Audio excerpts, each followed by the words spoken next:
Channel पर मैं हूं आपके साथ निशा। और दोस्तों, एजुकेशन सीरीज के इस एपिसोड में आज हमारे साथ जुड़ गया है एक नया पैनल और कुछ नए एक्सपर्ट्स। तो दोस्तों, जैसा कि पिछले एपिसोड में हमने चर्चा की थी एजुकेशन सिस्टम के बारे में, तो आज इन एक्सपर्ट्स के साथ हम उसी डिस्कशन को आगे बढ़ाएंगे और इनसे जानेंगे कुछ नए आइडियाज़ और ये भी जानेंगे कि किस तरह शिक्षा के क्षेत्र को और बेहतर बनाया जा सकता है। तो दोस्तों, आज के प्रोग्राम में हम बात कर रहे हैं शिक्षा की, किस तरह के नवाचार होने चाहिए, किस तरह के एक्सपेरिमेंट्स होने चाहिए, किस तरह के चेंजेस होने चाहिए। बहुत ही अच्छा पैनल हमारे साथ जुड़ गया है, तो इनसे डिस्कशन करेंगे हम, लेकिन उससे पहले जानते हैं इनका नाम। मेरा नाम राजेंद्र सिंह झाला है। मैं धर्मेंद्र पारिक। मैं सुनीता यादव। अरविंद बानो। तो बहुत बहुत स्वागत है सर आपका और मैम आपका भी कोटा ब्रॉडकास्टिंग चैनल पर। और क्योंकि आज हम बात कर रहे हैं शिक्षा के बारे में और हम सभी जानते हैं कि शिक्षा कितनी इम्पोर्टेंट है, एजुकेशन कितनी इम्पोर्टेंट है। तो बात करें अगर हम हमारी कंट्री की, तो बाहर की कंट्रीज से अगर हम कंपेयर करें तो हमारा जो एजुकेशन सिस्टम है वो बहुत अलग है, या हम कह सकते हैं पूरी तरह से अलग है। और हमारे एजुकेशन सिस्टम में हमारा जो फोकस होता है, हम जिस चीज़ पे जोर देते हैं वो होती है थ्योरी के बारे में ही हम बात करते हैं। बच्चों को भी हम यही सिखाते हैं कि आप सिर्फ पढ़ो पढ़ो पढ़ो। तो वो एक ऐसी सिचुएशन हो जाती है कि बच्चा पढ़ता जाता है और उन चीज़ों को रटता जाता है लेकिन समझ नहीं पाता। तो प्रैक्टिकल अप्रोच की अगर हम बात करें तो सर क्या लगता है आपको कि प्रैक्टिकल अप्रोच कितनी ज़रूरी है बच्चे के डेवलपमेंट के लिए, उसके ब्रेन के IQ के डेवलपमेंट के लिए? बहुत ज़रूरी है मैडम। प्रैक्टिकल अप्रोच के बिना बच्चा आगे बढ़ ही नहीं सकता है। आज का जो हमारा परंपरा है वो थ्योरी के ऊपर पूरी डिपेंड कर रही है। तो थ्योरी के ऊपर डिपेंड ना करके इसको प्रैक्टिकली करना बहुत ज़रूरी है। और प्रैक्टिकल में भी जो करने का सिद्धांत है, करके सीखने का सिद्धांत है, उसको अप्लाई करना बहुत ज़रूरी है। हमारे पुराने समय में भी इस बात पर जोर दिया जाता था कि इस तरह से इसको किया जाए, लेकिन वर्तमान समय जो आपको है इसमें इसको बिल्कुल इस पर ध्यान दिया जाना चाहिए और बिल्कुल प्रैक्टिकल के ऊपर पूरा फोकस होना चाहिए।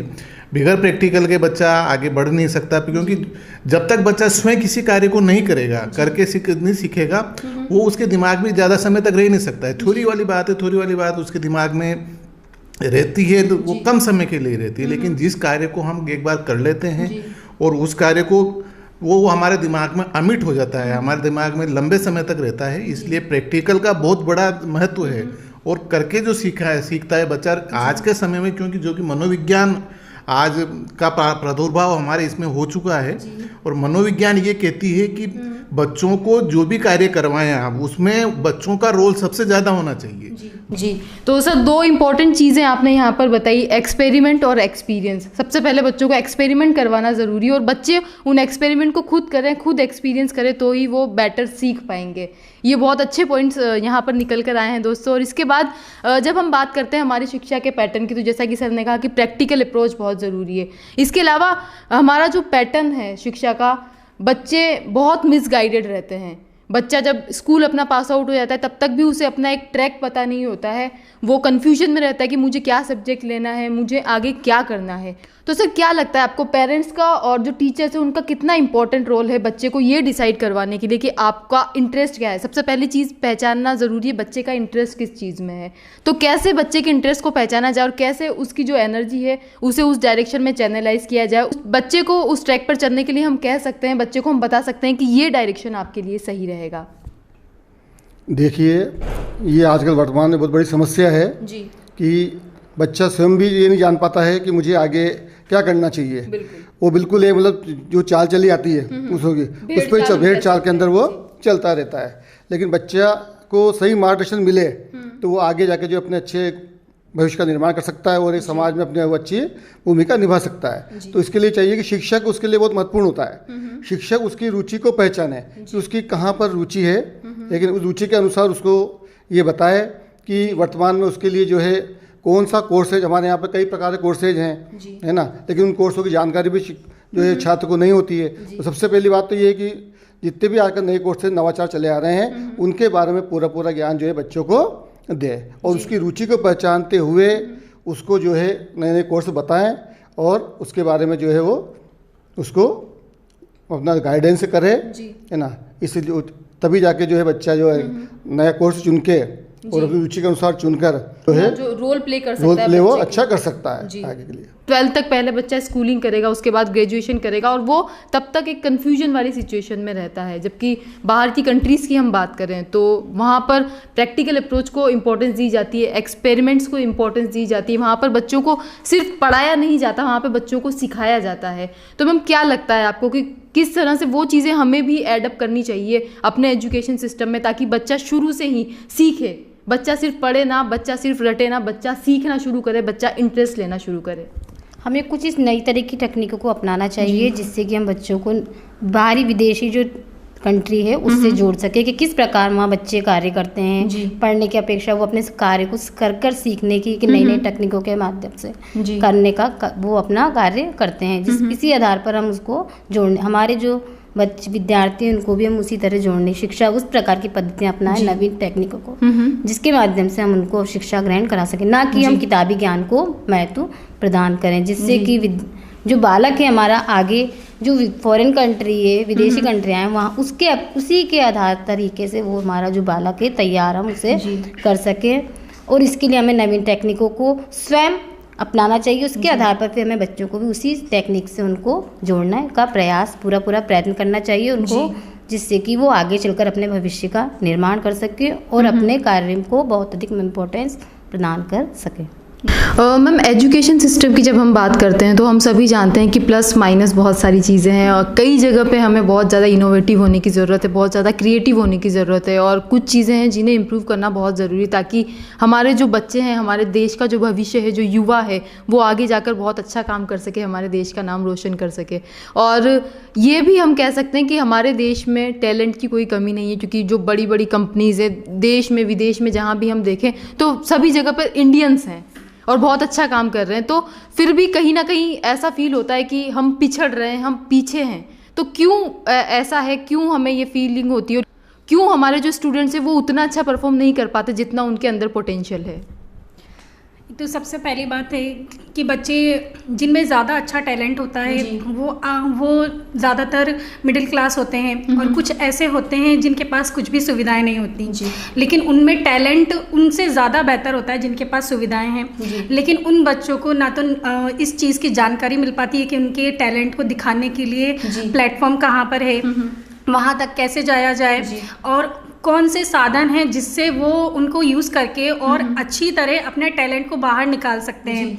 लेकिन अभी के टाइम में ये है कि जिसके पास साधन है वो ही उसके पास भी नॉलेज है और वो ही वहाँ तक जा पा रहा है। लेकिन जो हमारे हिंदुस्तान में जो टैलेंट है वो गलियों में है ज़्यादातर, और जो स्कूल्स में है या जो कॉलेजेस में है वहाँ वही बच्चा पहुँच पाता है जिसकी फाइनेंशियल कंडीशन अच्छी होती है, जिसके पेरेंट्स अवेयर होते हैं, और वो उन्हीं बच्चों को आगे लेके जा सकते हैं।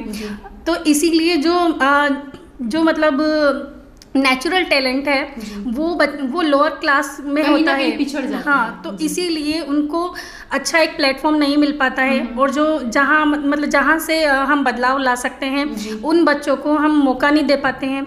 और रही बात जैसे एजुकेशन की, अभी के टाइम में बहुत से मतलब एरियाज ऐसे हैं जहाँ पर बच्चे आज भी एजुकेशन से जुड़े हुए नहीं हैं। तो इसीलिए जो अगर कोई उनकी सहायता करना भी चाहता हो या कोई उन्हें उस प्लेटफॉर्म तक ले जाना चाहता हो तो वो उन बच्चों तक पहुँच नहीं पाता है। तो इसीलिए जो बच्चे हैं वो वहाँ तक आ नहीं पाते हैं।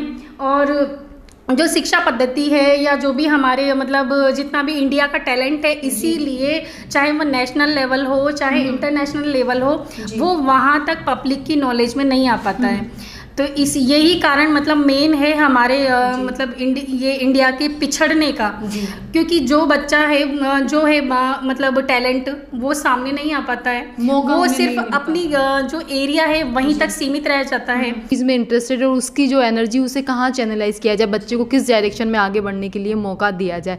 दूसरी चीज़ एक ये भी है सर कि एक स्टीरियोटाइप हमारी सोसाइटी में बने हुए हैं, जैसे कि सब्जेक्ट्स को लेकर हम बात करें सबसे पहले तो अभी कुछ फ़र्क आया है इन चीज़ों में, लेकिन पहले के वक्त में ये हुआ करता था कि साइंस का अगर स्टूडेंट है, कॉमर्स का अगर स्टूडेंट है तो ये माना जाता था कि ये बच्चा इंटेलिजेंट है, ये शार्प है, और अगर कोई आर्ट्स का स्टूडेंट है तो उसे इतनी तवज्जो नहीं दी जाती थी। उसके लिए ये एक मिसकंसेप्शन बना लिया जाता था कि ये बच्चा जो है बिलो एवरेज है, ये बच्चा अच्छा परफॉर्म नहीं कर सकता, इसीलिए ये आर्ट्स फील्ड में आया है। तो ये मिथ्स हम कह सकते हैं, लेकिन अब क्योंकि चीज़ें बदल गई है तो कुछ हमारे समाज में ही बदलाव आया, हमने एक्सेप्ट किया इस चीज़ को कि क्रिएटिव फील्ड जो है उसमें अच्छा करियर हो सकता है, उसमें आप अच्छा कर सकते हैं। तो ये जो स्टीरियोटाइप बना हुआ है इसे ब्रेक करने की कितनी ज़रूरत है?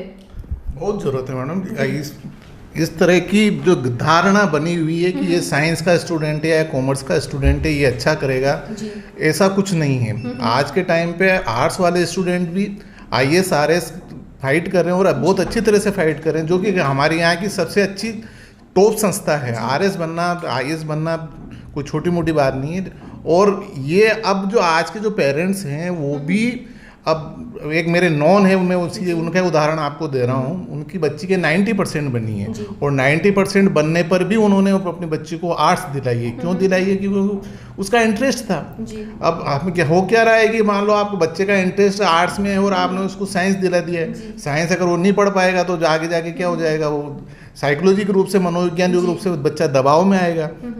ऐसा, इस बात को तोड़ना चाहिए। इस बात को अब पेरेंट्स को भी ये बात समझना चाहिए कि हमारे बच्चे का इंटरेस्ट किस में है। अगर उनके बच्चे का ड्राइंग में इंटरेस्ट है तो ड्राइंग दिलाइए, उनके बच्चे का कॉमर्स में स्टूडेंट है कॉमर्स दिलाइए, आर्ट्स में स्टूडेंट है आर्ट्स दिलाइए, और एनिमेशन में है चाहे वोकेशनल में, किसी में भी कोई सा सब्जेक्ट कमज़ोर नहीं होता है। सारे के सारे सब्जेक्ट, आप हर सब्जेक्ट में बच्चा अपना फ्यूचर बना सकता है और बहुत अच्छी तरह से बना सकता है। ऐसा नहीं कि हर साइंस का स्टूडेंट वैज्ञानिक ही बन जाएगा या हर कॉमर्स का स्टूडेंट CA ही बन जाएगा, ऐसा बिल्कुल नहीं है। कोचिंग क्लास की अगर हम बात करें तो वहाँ पर आपको हर तरह का बच्चा मिल जाएगा। आपको वहाँ पे साइंस का बच्चा, आपको कॉमर्स का बच्चा, आपको आर्ट्स का बच्चा वहाँ मिल जाएगा। MBA किए हुए बच्चे, BTech किए हुए बच्चे, क्लासरूम में अगर आप देखते हैं कॉम्पिटिटिव एग्जाम की क्लास में, तो आपको हर कैटेगरी के स्टूडेंट वहाँ पे मिलेंगे। तो ये सर क्या ट्रेंड ये इस वक्त ट्रेंड कर रहा है और क्यों, मतलब लोगों को ये समझना जरूरी कि अगर सरकारी नौकरी नहीं है तो भी अदर फील्ड्स में आप बहुत बेहतर कर सकते हैं?